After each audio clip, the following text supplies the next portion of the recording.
As of writing this script, I've been playing through Undertale Bits and Pieces, which is a mod that basically is supposed to make a remake of the original game. Revamp graphics, lots of music, atmosphere overhaul, really. It got me thinking about, well, why I actually like Undertale so much, and really, what even is Undertale? Well, that's what today's video is about. So sit back, relax, and have a snack, because this could be a long one. However, before we start, I'll leave a link down below to the game download for Bits and Pieces so you can check it out for yourself. Undertale is a 2D RPG created mostly or solely by Toby Fox as well as Temmie Chang, using the Game Maker Studio, who of which helped design a good portion of enemies and characters within the game.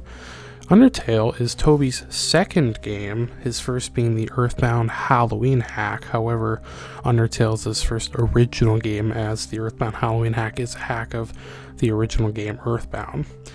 Came out in 2015 and ever since has been a cultural phenomenon, really, causing a ginormous influx of hundreds of fan games, inspired original games, and even an eventual sequel, Deltarune, later released due to Undertale's rapid success. The story of Undertale honestly is rather long, so bear with me. As the game states in the intro, it takes place during 21X in an underground cave system located underneath Mount Ebott. You play as a lonely child who's theorized to be around the age of 10 or so, who falls down a hole in the mountain and ends up inside the ruins of what appears to be an abandoned civilization. Meet the one who takes care of these ruins, though, Toriel, a bipedal goat, who always makes sure to check if humans have fallen down or not. As she leads you through the ruins, you meet many of the locals, all of whom the game refers to as monsters. When you progress onward, Toriel reluctantly decides to let you leave after a harrowing battle with her. You're instructed to never come back, all the while meeting Flowey at the end of the cavern. He explains how he's the prince of this world's future, quote unquote, and how he wants the power to control it. I'll explain more about on this in the main character section that's coming up later, but for now, the child eventually leaves onwards through the huge ravine in the mountain. The forest is known to many creatures such as Snowdrake, Cool Drake, Ice Cap, and yes, even Jerry, and is the next place you arrive at. However, none of are more mysterious than the famous skeleton pair themselves, Sans and Papyrus. Sans and Papyrus are royal guard sentries stationed at the underground to keep watch for humans and even capture them if there are any spotted. The job is to capture them and inform Undyne of any interactions they have with humans. Sans doesn't have a liking to killing you and mostly just plays along to make Papyrus happy, and he sort of helps you get to Snowdin despite his rather unfunny jokes. Eventually he gives in, and you must choose to either go on a date with him, Papyrus, or hang out with him. Regardless, you must do this to complete true pacifist. We'll elaborate on the ending in different sections, don't worry. Papyrus explains, though, how in order to escape this place, you must exit through the barrier, a magical force field keeping monsters all trapped underground. Doing so, you make your way to Waterfall, and is where you make your first encounter with Undyne, the leader of the Royal Guard. Making your way down Waterfall, you learn about souls and how monsters compare to humans. Essentially, one human soul is the strength of roughly 100 or so monster souls, therefore making humans much stronger, especially because their souls persist after death, while monsters do not. Theirs just shake and eventually dissipate into dust.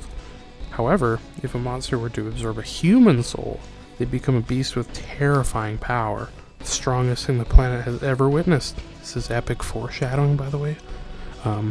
It really is.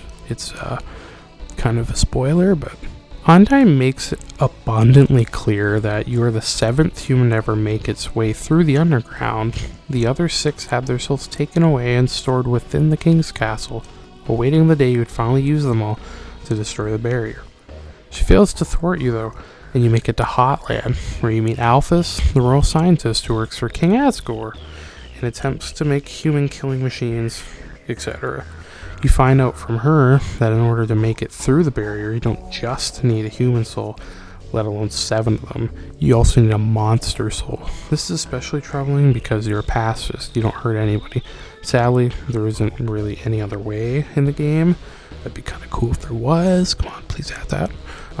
At long last, though, you do make your way to the king's castle, while the local residents tell you the tale of Azrael Dreamer, and how he was the only monster to absorb a human soul, and why his death caused the king, his father, to go crazy and want to kill all humans. Azrael witnesses a human fall down, just like you did at the beginning. He helps them and gets them back to his home with Asgore and Toriel, where the human is nursed back to health, and they become best friends. Sadly, though, things take a dark turn when the human comes up with a plan to break the barrier and destroy the other humans, killing themselves with the poisonous golden flowers, which are called buttercups, so Azrael could absorb it and free everyone. This, however, doesn't go as planned, obviously, and Azrael gets attacked by the village he meets past the barrier. They thought he killed the human, and such they tried to take his life, but to no avail. He returned to the underground, only to collapse and pass away in the bed of flowers inside the castle. This was the king's breaking point, where he decided all humans who fell would be executed. This caused his wife, the queen, to leave, never to be seen again. After the battle with Asgore, Flowey reappears and steals the souls, becoming a terrifying beast named Omega Flowey, or Photoshop Flowey was his unofficial name. His disgusting power and appearance aren't all he's cracked out to be, though, as the souls rebel against him and his power, taking him out for good. Flowey then proceeds to run away as Sans phones you, telling you that Toriel has returned to ruling as Asgore is no longer around. They know you aren't to be blamed, however, and returning to the game makes Flowey give you some advice, telling you how to get a better ending. If you go back into the game and head outside the core, you get a call from Undyne, and she'll tell you she needs you to deliver something for her to Alphys. Doing so, Alphys believes you wrote the letter for her, despite it being Undyne who did. She thought this, though, because Undyne didn't sign it.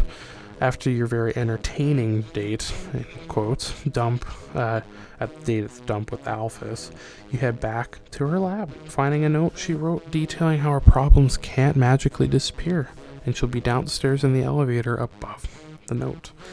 Her basement, though, is where you find out she created the amalgamates and did determination experiments on monsters to see if they could live beyond death. You must traverse the dark and confusing laboratory, defeating all the amalgamates you come across to turn power back onto the elevator. Finding all the keys and turning the power on, you get a call from a mysterious person who tells you that they will be seeing you soon. The elevator then takes you up to the castle, where you meet Asgore, and Flowey appears to take everyone's souls. Doing this, he returns to his true form, pulling you into the last fight of your journey.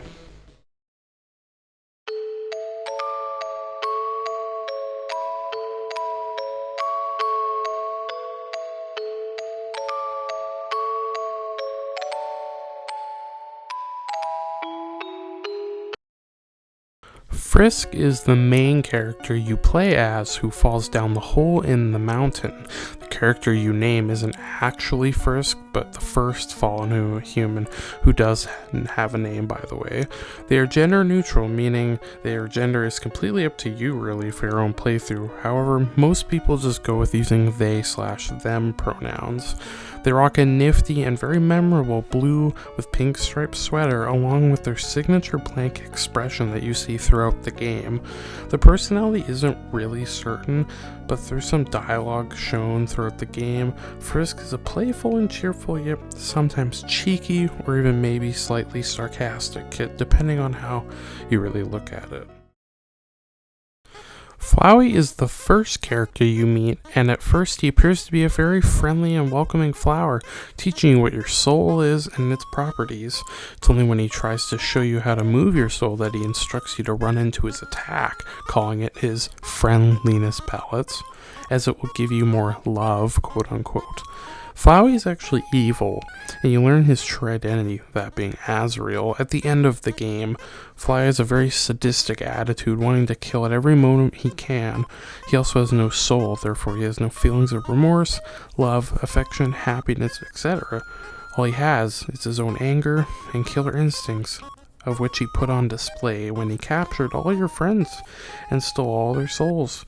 He's arguably the most important character, as the game really is kind of, about him. Toriel is the caretaker of the ruins, previous queen over the underground, and Azrael's mother.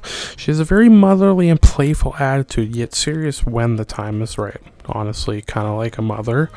She likes jokes a lot, and even tells them to a certain somebody through the ruins door every so often. She was Asgore's wife before leaving him for the ruins due to his actions, or in Asgore's words, disgusted with my actions, my wife left me. This was because he did kind of steal souls from children after getting Undyne to kill them, and it's not a nice thing to do. Also, he made rule to make sure everyone was aware that you're supposed to kill humans, and she wanted to just save them or kind of take them in as her own children, which is why you see her in the game here doing that, honestly. And it kind of shows just the opposites of the two characters, even though they are very similar, them being goats and all.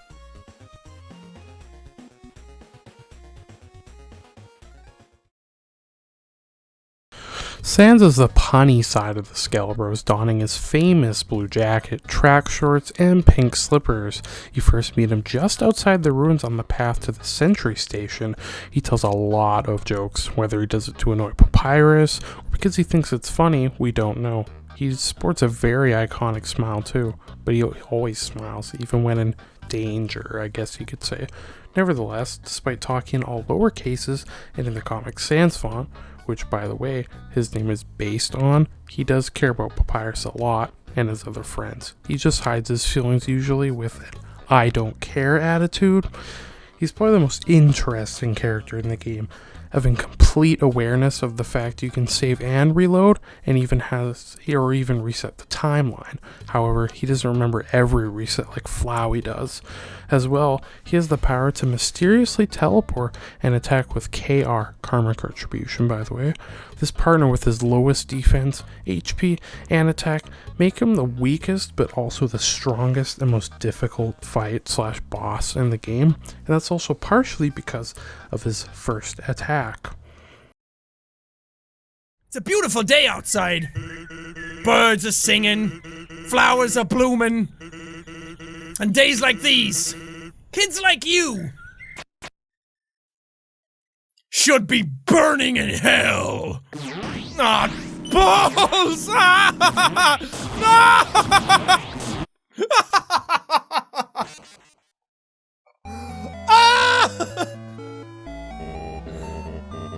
Okay, I knew it was gonna be hard, but fucking hell! 5 seconds into the battle, really? Come on! Speaking of Papyrus, you meet him when you're hiding behind the lamp. He's a skeleton wearing his iconic battle body, sporting a jolly attitude with his love for puzzles, constantly putting you through his challenges. He's very naive, trying to befriend everybody he can, even you, despite being a human, which is against Undyne's wishes. He is part of the Royal Guard, therefore he is supposed to capture you and bring you to her. He isn't as mysterious as Sans, however it is said that he isn't as weak as he seems in his fight that you do encounter him in, and Undyne even says he's pretty freaking tough. It's just that he's held back by his niceness and naivety, and as she puts it, he was supposed to capture you, but he ended up befriending you instead. The fearless leader of the Royal Guard and friend of Papyrus and Sans, Undyne wears heavy-plated armor to disguise her identity to the humans while also looking more threatening. She has a deep-rooted hate for humankind, swearing to kill and take the soul of all of the ones that come down and cross her path. It's only when you beat her and show her your kindness and mercy that she realizes humanity isn't all that bad, and that humans and monsters can indeed coexist. She doesn't have a big part in the main story per se, however she does play a big part in the relationships with Papyrus, Sans, and even Alphys, which makes her a large chunk of the game's side story. As well, her and Alphys like each other, however neither of them are really brave enough to say anything, But I guess you could say she sort of does have a good sort of important part of the story. I mean, she was trained by Asgore, and that's how she became leader of the Royal Guard. But besides that, I guess she's not one of the extremely important characters like Flowey or, Toriel or Asriel, etc. I guess I will add that Undyne and Toriel, or not Undyne and Toriel, Undyne and Alphys actually did sort of confess to each other that they like each other, but it's only because Undyne kissed Alphys on the cheek while they're on the beach in the overworld, and Alphys got very embarrassed and then fell over. It's kind of funny, but I guess that's the only time they really did that. Despite not having too much significance in the game, the Thames are a very peculiar bunch of characters. They all talk in this broken English and love humans even though they are quite allergic to them, as you can see when the Temmie gets hives from interacting with you. It's when you meet Temmie, the one who owns the Thames shop, that you realize they aren't really as dumb as they seem. If you refuse to sell her your stuff, she'll drop the broken English act and talk perfectly normal, belittling you or even passive-aggressively threatening you for your decision. I decided to throw her in because she's a really strange character who seems to have some knowledge of the fact you can save and load files, or at least die. This is shown when you repeatedly die over and over, which causes the price of her armor, the Tem armor, to decrease. And funnily enough too, there's one Temmie in Tem Village who ever uses broken English, and that's the character Bob, who is probably my brother's favorite character for some reason, but it is pretty funny because he's like the only Tem that will always talk completely normal and use 100% perfect grammar. Alphys is the yellow, the dinosaur version of Lisa Simpson, looking dinosaur, as Smashbits Animations eloquently described her, and she's Asgore's royal scientist. Essentially what that means is she's in charge of creating machines to extract souls, determination, create robots to destroy humans, like Metaton. She doesn't like doing that though, and she has many insecurities and has made a lot of mistakes, which causes her to distance herself from everybody, including Undyne, despite liking her.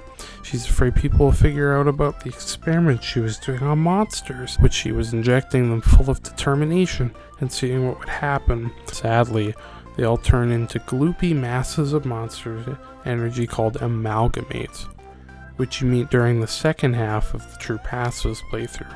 She's the one who created Flowey, as well as Metaton, and made up the entire story of him wanting to kill you. Honestly, her story section in the True Lab, you do find out a lot more about her and how she's felt so ashamed that she feels like she can't tell anyone what she did because they'll hate her, but in the end, she does tell them and she brings them back to their families and they're all happy again.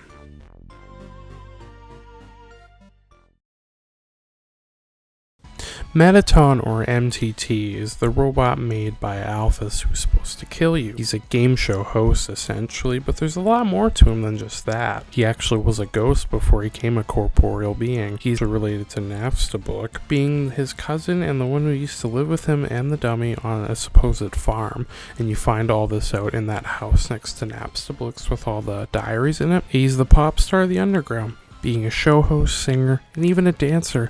His attempts at thwarting you being broadcasted on live television for everyone to watch. He was originally made to kill humans, but Alphys removed those features, or she at least tried to. It didn't really work out that way. And you see these features during the Genocide route, where he changes into a new form called Metaton Neo, where he has this basically arm blaster in these like rocket wings or something, but he looks very extravagant, but it kind of doesn't matter because you kill him in one hit regardless, so he's cool anyway.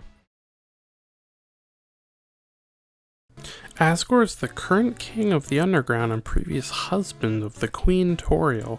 He has a common endearing demeanor like Toriel does, however not as all as it seems. He's the one who keeps the 6 human souls locked away, waiting for the last human to fall down so he can take theirs and finally break the barrier. However, this isn't actually true. You learn from Toriel after your fight with Omega Flowey that Asgore could have destroyed the barrier with only 1 soul. He decided to collect 7 of them due to his fear of the humans overpowering him.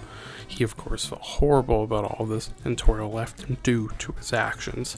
He wants the war to stop, and for everyone to just go back to the way it was before, hence why he wants you to kill him after your fight with him, so that finally everything can end once and for all.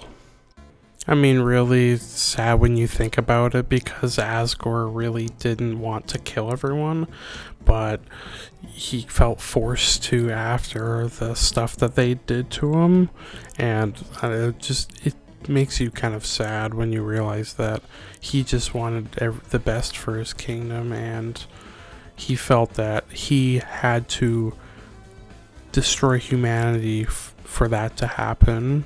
And I don't know, it just puts it in perspective, really. Like, what he did was really bad, but he was trying to do it to save his people, which in the end it clearly didn't, and it didn't really matter as much as it should have.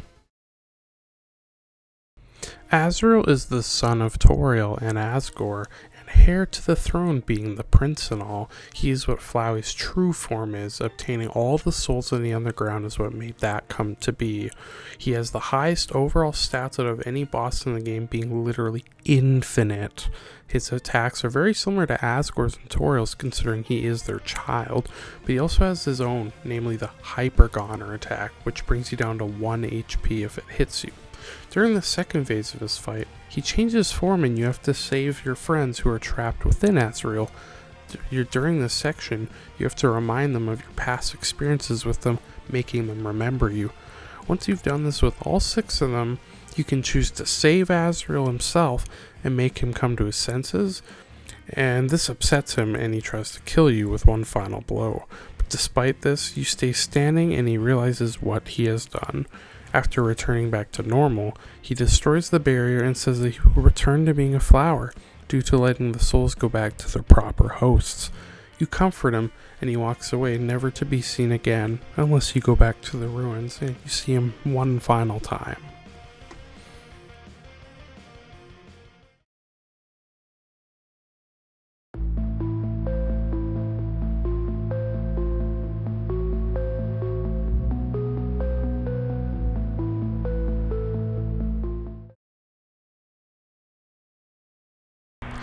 The Genocide route is basically the complete opposite of the Pacifist route, and it kind of tells the other half of the story to Undertale.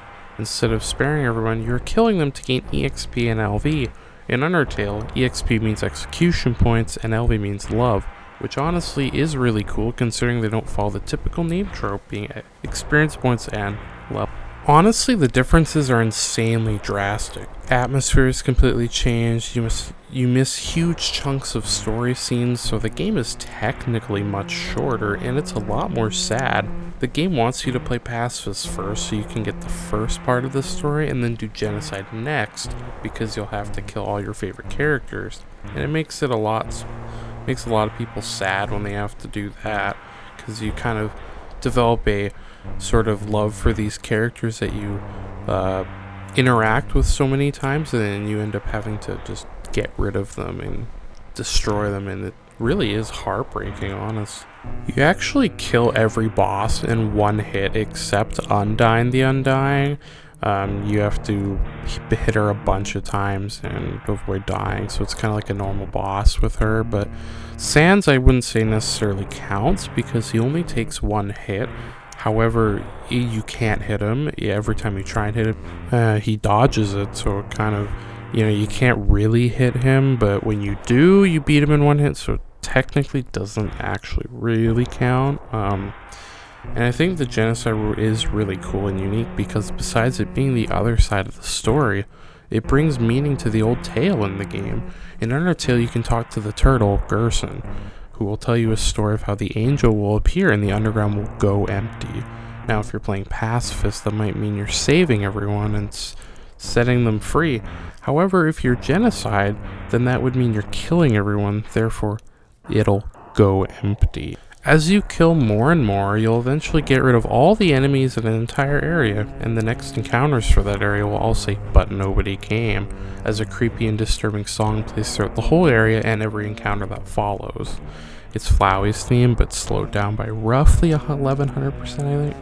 Honestly, that's what makes it so cool, how much more eerie the genocide route really is, and there's a lot of references in pacifist to like certain elements in the genocide route, like in Omega Flowey's fight when you have to call for help and Flowey says, "But nobody came," and just little stuff like that is always really nice and cool to see that they reference the other parts of the game that you wouldn't have known about yet until you actually play them. But I really like how the genocide is just essentially a different game. It's very interesting.